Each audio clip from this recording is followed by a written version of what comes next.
Hello, I'm Coach Rebecca, and I am back for my second shot at this. As any of you who are parents understand, life happens. So we had a little toddler boo-boo, but we're back in action. So I am Rebecca Smith. I have a master's in sports psychology, and I specialize in high performance coaching for young athletes. And when I say young, it's typically between age 8 up to 18. Of course, I do work with other ages, but that's really my sweet spot. That's what I enjoy. And ideally, most of the kids I work with are gymnasts, swimmers, golfers, and tennis players. And also I've got figure skaters, I've got pole vaulters. So it's a lot of individual sports. So, you're on a team when you train, but ultimately it's you against you, which means that your brain is a huge part of the puzzle. So my job is to teach athletes how to get their brain and their body on the same page, because when you get that happening, you overcome mental blocks, you build confidence, and then ultimately my goal is that you find your flow. And that's that time when everything falls into place, when all of your training shines through. That's my goal, is to, no matter if you are super stuck with a mental block or you're having the best season of your entire life, I want to give you skills that will help it improve from where you are. So what I do each Monday is I answer questions, and I'm doing this live. So if you have a question, feel free to type it in and I will do my best to get to it. Now, one caveat to that is that I always give my Perform Happy members priority. And if you're not sure what that is, Perform Happy is a community of athletes and their parents who come together and get access to all of my trainings. So I've got 15 plus years of experience helping high achieving athletes improve. And what I realized is that there's a pretty specific system to build confidence, get through blocks, and find flow. So they join in, they get access to me so they can ask me questions. They also get access to all of my trainings. I have weekly live trainings for athletes. I have monthly live trainings for parents, and they get access to me as a priority here. So I've got a couple of questions that members have sent me. I'm going to start with those, and then I also have some that have been sent through email. So I'll get through as much as I can here in about 15 minutes. So the first one is about doubt. And one of the members asks, how do you keep the doubt from creeping back into a child's mind? Now, I've had a lot of one-on-one clients where I start working with them, they get a lot of success really fast, they kind of figure out something that wasn't, maybe a belief that was getting in their way, and then they're like, wait, you're right, that's not helping and it's not even true. And then they have this huge shift, and then they start getting their skills back and they start reaching their goals. And then they might have, a little kind of a backslide. Or I hear this a lot when people come to me, they go, I worked with a sports psychologist and it was great, and then I backslid, and then it came back and I didn't know what to do. So first thing I want to mention is that self-doubt is something that, as someone who strives for excellence in a difficult sport, it's something that you probably will come up against till the end of time. And the key is to know how to deal with it as quickly as possible so that it doesn't take over and send you into the downward spiral. So another question that kind of goes hand in hand with this one that I'll read first before I answer says, I'm a parent of a 10-year-old gymnast, and my question is maybe more about parenting than sports. I know my child has future aspirations in gymnastics, but because she talks about them. For example, getting better at her tumbling, scoring better in meets, making it to optionals, to have input in her routines, but the day-to-day progress toward that is filled with complaints about practice, and she'll say, I just don't want to go, or it's too much work. How can I help her overcome the immediate negativity to help her focus more on the future positives? So it's a little different. Somebody who really cares might react to that in I'm going to keep my expectations low, or they might go, I really, really want to try, but now I'm going to feel disappointed anytime that anything goes wrong. And I'll talk about disappointment a little bit later. Or some people, when they start to feel the pressure and they start to feel like I'm never going to be as excellent as I want to be, then they just go, oh, well, who cares? The perfectionist in me goes, I don't want to play a game I'm not going to win. If I'm not going to win that game, I'm not interested. I'm going to cross my arms and I'm going home. And I know a lot of girls will probably smile at that, especially girls I work with, because they get it. You know, I'm used to being really good at stuff. And if I'm not going to be good at it, then I don't really want to play. So kind of the self-doubt comes out in a lot of different ways, but I'm going to give you guys kind of like a 5-step overview of how to deal with that. And a lot of this discussion is going to be geared toward parents, but athletes, you definitely, you know, it's for you too. So the first thing is attitude. And the way I think about it is that you've got all these negative thoughts. Like, what if I fail? What if I get hurt? What if I don't go for it? What if they get mad at me? What if my teammates blah, blah, blah, blah, blah. So you guys know, like, I don't have to explain that to you. You have a lot of potentially negative thoughts. Those get super loud, especially when the pressure's up and your heart is pounding and you're feeling tense and there's something on the line and there's pressure, there's a ticking clock or a judge sitting there with their little pencil, and all of those thoughts can come to the surface. Or you're getting ready to do a skill you haven't done in a long time, and now's the time. Like, it's gotta happen now. A lot of those thoughts get super loud. And a lot of it's even in training, that you're like, it's coming, the state competition is around the corner, and I have to do well, this has to be the one. And then, you know, I mean, it usually ends up getting messed up, because the place that success comes from is this calm confidence. That's what we're going for. So the way to drown out those negative thoughts is with positive ones. And now here, this is kind of a tricky thing, and there's kind of 2 phases to this. Sometimes if you're going, what if I get hurt? What if I don't go for it? And then in your mind, you're trying to combat that with, I'm going to go for it. It's going to be awesome. Then this voice is going to go, no, you're lying. That's not even true. You didn't make it last time. And sometimes it can serve to make those negative voices louder. And so there's a couple solutions to that. The first one is getting your thoughts kind of moved towards center, from negative to neutral, to reality. Like, I've done this before. I did this last time. I did this last year. I did it in the gym a couple weeks ago. I'm capable of doing this. I've done a lot of these. Or really, if you're starting to feel like you can go for it, I love to do this exercise with my athletes I work with one-on-one, and it's also in part of my fear course that I have in the membership site, is that you write down all of your self-doubts. You write down your fears. You kind of just go to town writing all the negative thoughts, like all of that blah, blah, blah that happens in your head. All of it. That, what if I fall? What if I get hurt? What if nobody likes me? What if I move up and then I can't hang? What if I ... You kind of just write it all out. Just like go to town, all of the doubts. You like get them out. And then, and I like to do it on a piece of paper folded in half. So on one side, you have all the negatives, that yucky negative column. And then on the other side, you write down an affirmation for each negative thought. So that means if, let's say your worry is, what if I get hurt?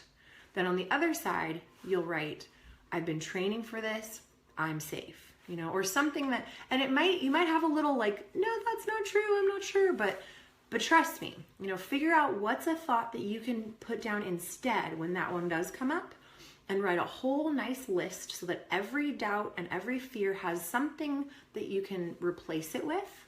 And then you're going to tear that piece of paper in half, wad up the yucky ones, and like really hard if you have to, and then dump them in the recycle bin. And then you're left with this list of affirmations. And I've done this personally, so I know that this works. You take that list of affirmations and you read it every single day, maybe twice a day, maybe out loud if you're like a super overachiever. But even if you just kind of put it on your nightstand and you read through those positive thoughts every day for 30 days. Now, I mean every day. If you miss a day, you have to restart your 30. So you do it every single day. And then what you'll notice, and what I've noticed in my clients and what I noticed in myself, is that those thoughts started popping into my head. Instead of, what if I get hurt? I think, I've done this before. I can do this. If it's, you know, like my coach is such a jerk, I'll go, I'm grateful for so-and-so. And whatever thoughts that you've replaced your not so positive thoughts with, those ones start to grow, and the volume turns up on those, and the volume turns down on the you're not good enough, you'll never be as good as blah, blah, blah. Those start to shrink because now you've got something to drown them out with. So that's one really good way to start kind of bringing back that self-confidence, just through the thinking. So that's the attitude, like kind of shifting your attitude to, all right, if my defaults are negative, then I'm going to start just like filling my head full of positive so that way there's no room for those yucky negative thoughts to get in.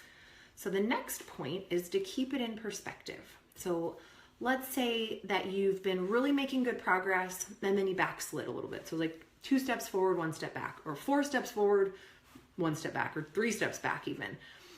If you are comparing yourself to where you should be, I hate that should. Should it's not good. It's not helpful. So if you compare yourself to where you were when you started, and now you're here 4 steps ahead, or 3 steps ahead, or 1 step ahead, that's going to be a better thing to focus on than the I was here and now I'm here. Because as long as you're moving forward, this is going to be your career. You're going to have dips. You're going to have injuries. You're going to have setbacks. You're going to have growth spurts. You're going to have whatever. You're going to have transitions. You're going to have social life pulls. Things are going to happen. Life gets lifey, and things happen in our training. You're going to not get enough sleep. Your nutrition's going to be off. Things are going to happen. And if you can keep it in perspective, like I have this adorable little 9-year-old client that I'm working with right now, and she goes, if you're making a big stew and you're putting in your ingredients and you're putting in a good day and a good day and a good day, and then you put in a bad day, well, it's still gonna be a good stew, and I'm like, God, you're brilliant, because it's true. You put in good days, you put in a bad day. The bad day is really just gonna kind of like, dissolve into the rest of them. Not to mention that good days are great for building confidence, but bad days are great for getting new information.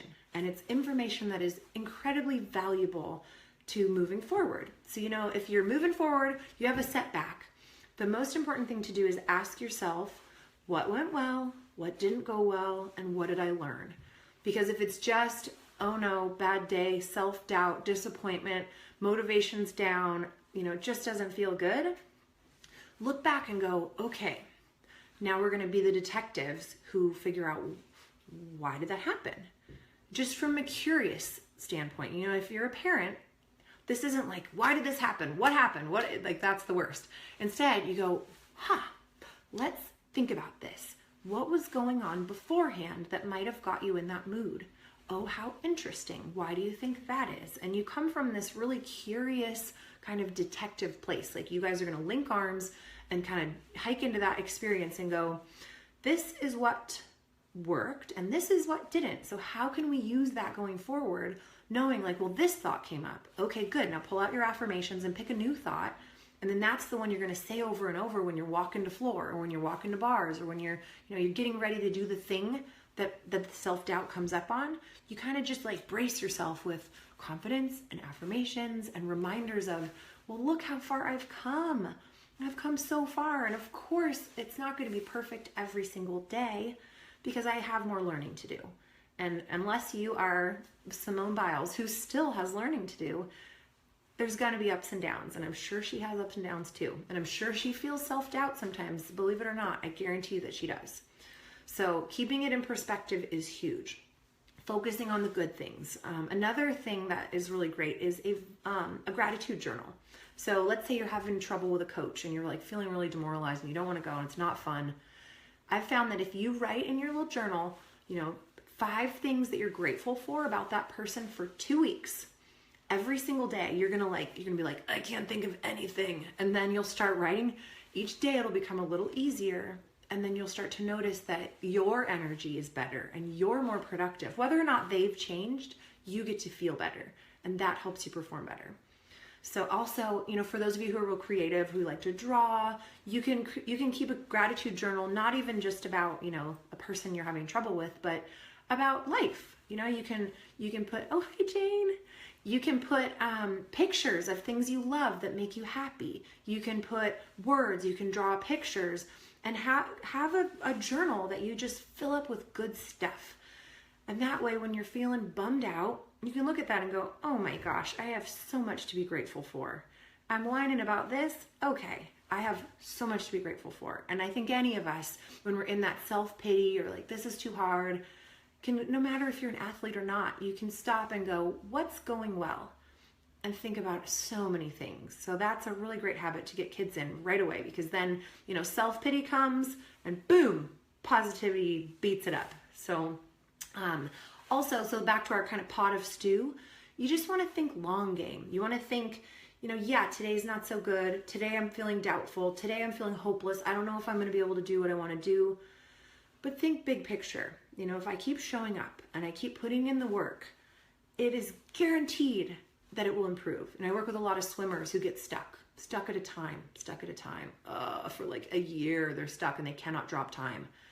But it's like baking a cake. You put in the ingredients and it's gonna happen. But sometimes it takes a little patience, and that can be really hard for us perfectionists who are used to doing really well. But so there's this little story that I'd love to share. I think we're winding down on time here. I'll share it at the end. So keep it in perspective. We've got keep your attitude positive.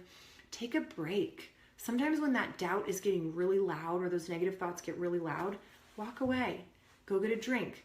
Take a couple deep breaths. Think about something that makes you happy. Think about some of the things that make it in your gratitude journal. Your cat, your favorite food. Maybe not your favorite food if you're at gym starving, but think about something else. Don't rush it. And then when you get back, after you've had a second to kind of shake it off, maybe you can do another skill and come back to it. Come back into it slow so that you can build confidence from where you are, not where you should be, where you are. So this is where I'm at today. It doesn't matter where I was yesterday. It doesn't matter where I was a year ago or tomorrow. I'm here. And then you slowly move forward. And even if the place you get to is not even where you were yesterday, you get to know I moved forward. So that the break can kind of just like make it okay to reset and start over. And so this little story, there's a young boy who notices a butterfly emerging from a cocoon. And he's like, wow, this is so cool. And he's sitting there watching this butterfly coming out of the cocoon, and he sees that it's struggling and it's obviously in pain and it can't get out and it's stuck and it's having trouble. And he's like, oh no, this butterfly is in pain. This butterfly is struggling. So being this sweet little butterfly, little guy, he carries it inside. He gets a pair of scissors and he just helps it out. He just cuts a little, and then and out comes the butterfly. And then he notices that one of the wings, the one that hadn't come out yet, is deformed, and this butterfly can't fly. And often as parents, we look at our kids like, I had to run off and help a toddler real quick. Like, we think that helping them just a little bit, like, just here, I'll help you with this. I'm going to get you through this. That sometimes deprives them of the struggle that they need to grow into the human that's the best version of themselves. So if you see your kid kind of like in the struggle, getting out of that cocoon, they're like about to break through the plateau, sometimes the best thing to do is just be that rock of unconditional love. You praise their effort. Just you're working so hard and I'm so proud of you and I know you can do it and you're doing great. Like, look how hard you're working, not look how much you've done. Look how hard you're working, and then they will emerge. Those struggles are what turn us into the best versions of ourselves. So they will emerge, they will be the little butterfly, and it will be, it'll be you that helped give them that opportunity to struggle. Like the last thing I'll mention is there's this high schooler who could never remember to bring his goggles to meets. Could never remember. So his mom would always like go home and get the goggles, or she would bring him the goggles, and so finally, I was like, why don't you just not give him any goggles? And then he won't have goggles. And then he never forgot his goggles again because it was such a bad experience. So, of course, when you're talking about little ones, they need your help. But just think, am I cutting them out of the cocoon? Just food for thought. So thank you guys for watching today. Feel free to reach out to me, coachrebeccasmith@gmail.com, to get your questions in so I can answer them next week. And then if you want more live trainings like this, if you have more specific questions, you want one-on-one guidance, find me at performhappy.com. And that's where you join the community of like-minded sport parents and athletes and get access to me all the time for unlimited Q&A. I'm so glad you could join me, and I'm looking forward to seeing you guys again next week.